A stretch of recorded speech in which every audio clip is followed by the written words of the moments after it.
देखिए, इस पर अब तक 5000 से ज्यादा कॉल आ चुकी हैं और इस समय करीब आप मान के चलिए कि तकरीबन 24 से 25 घंटे हुए हैं और 24 से 25 घंटे में ये फोन बिल्कुल भी एक पल के लिए भी बंद नहीं है। रात चलते चलते थोड़ी देर के लिए बैटरी डाउन होगी तो जब जरूर बंद हो गया था, उसके बाद चार्ज करके और फिर ये लगातार चल रहा है। और आप अपनी आंखों से देखो और लोगों को दिखाओ, मेरे कहने की जरूरत नहीं है, हर पल इस पर फोन आ रहे हैं।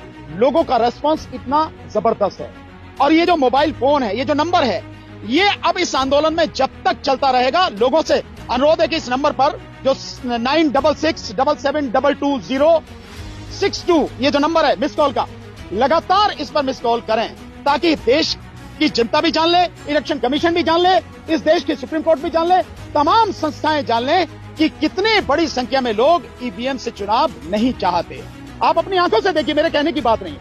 बस ज्यादा से ज्यादा आप 10 दिन इंतजार कीजिए, आपको सबसे ज्यादा समर्थन जो जमीन पर दिखेगा अपनी आंखों से आप रिकॉर्ड कीजिए। जो 25 तारीख को हमने कहा है कि 25 तारीख को 17 तारीख से सिग्नेचर कराने शुरू करेंगे, जो हमारा ज्ञापन हम राष्ट्रपति को देंगे। भिन्न भिन्न जो जिले हैं प्रदेशों के, उन जिलों के माध्यम से, जिला कलेक्टर के माध्यम से जो ज्ञापन राष्ट्रपति महोदया को जाएगा, उस दिन 17 से सिग्नेचर पर शुरू होंगे, 25 को वो ज्ञापन देंगे। आप अपनी आंखों से पूरे देश में जन समर्थन देखिए।